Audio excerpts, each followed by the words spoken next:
guys, you have to go see John Wick 4. That's the review, guys. But yeah, thank you for watching. In all seriousness, this movie was fantastic. This will be a non-spoiler, so don't worry if you haven't seen the film. I won't be spoiling anything from it. But all I'm going to say is if you're a fan of this franchise or any action movies of that matter, I seriously don't see how you could not like this movie or why you wouldn't go see it. Let me start by giving my opinions on the first three films, I guess. The first one's iconic, grounded, and definitely the most emotional, but one thing I will say is that first movie had no business being as good as it was, which led to a second movie. And as for the second movie, I think it definitely upped the action, but doesn't pack in as much of an emotional punch as the first film, but I do still adore it. And as for the third film, it was actually the first John Wick movie I saw in theaters, and it was my favorite for the longest until I rewatched all three leading up to John Wick 4. And after rewatching, I've got to say that John Wick 3 is my least favorite out of the trilogy. It's definitely the best in terms of action out of the first three films, but the story and characters don't really move forward at all in this film for the most part. But this fourth one, man, it was truly peak cinema at its highest. Let me get the story out of the way. If you're going into a John Wick film expecting some masterfully written film, then you're setting yourself up for disappointment.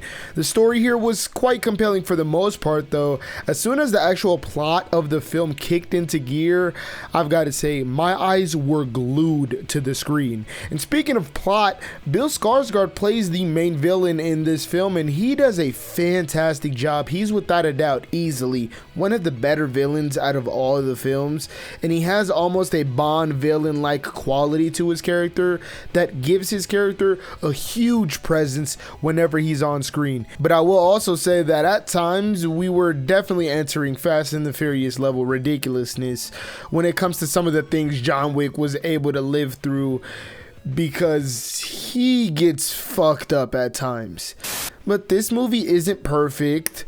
Apparently, this film was originally supposed to be a two-parter, but ultimately was turned into one film due to the pandemic, and I will say there are definitely signs of that. Some characters are introduced in this film who are heavily sidelined and just lack overall development. Lawrence Fishburne's character in here is one who got heavily sidelined, and that was just super disappointing to me because I love his character. But there were also great additions to this film, though, such as Donnie Yen's character, which was named Kane, I believe.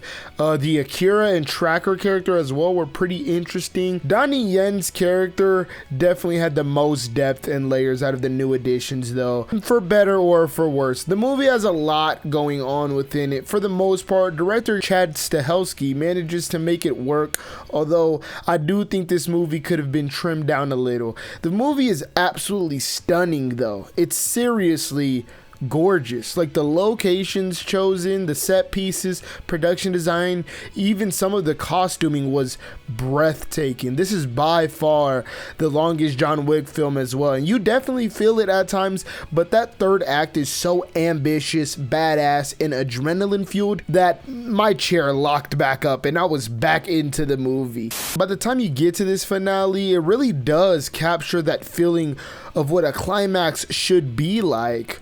Wait, that sounded wait. There's an action scene at the beginning of this film that I thought lasted a bit too long, and I definitely felt exhausted, but it was extremely minor. But the action in here is still by far the best character, if that makes sense. It's movies like Top Gun Maverick and now this that really show us why we need a best choreography or best stunt category at these award shows.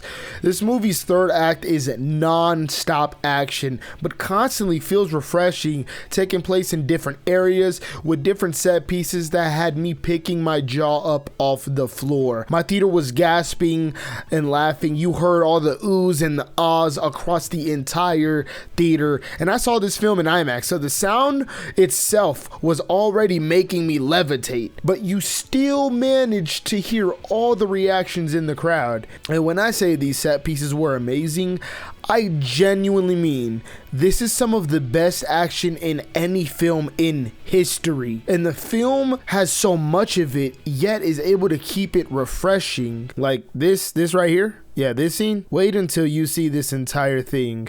In theaters, it's genuinely, and I mean this in the best way possible, pure insanity. There's a specific set piece that includes an overhead one take for like 2 minutes straight where John Wick is using like a shotgun that lights on fire. That's all I'm gonna say. And that itself, that scene, that sequence almost made me walk out of the theater and start marketing this movie myself outside of my movie theater. I know it sounds like this is the greatest film in history, but I'm speaking about the movie this way because this is exactly what we needed. John Wick 4 is the wake-up call that studios and audiences need right now. An action film that costs $100 million should look like it. It should have great cinematography. It should have amazing sound design, and this does. It should have impressive and seamless visual effects. It should have great performances, and this does. It's an action movie. It should have great action. This checks all the boxes. Did I like Quantumania? Definitely not. Did I like Shazam? I mean, it's alright, like... Sure, a little bit, but this is where the standard should be. John Wick 4 is where the standard should be. The movie is an example of what studios should be giving audiences, and especially if you're spending hundreds of millions of dollars on it. John Wick 4 is the wake-up call to not only like action movie lovers such as myself, and not only these pretentious-ass award shows, but these studios that feel satisfied with spending so much money on a movie that looks like mud. I've said it before and I'll say it again. This movie is what we needed. And if you haven't seen the film yet, I hope I've convinced you in some way, because this deserves to be seen in theaters with a packed crowd. Just go see it, because this is without hesitation the best film of the year so far, and is my favorite John Wick movie in the entire franchise. And for all these reasons that I just went on about, I'm going to give John Wick 4 a formidable and worthy 94%.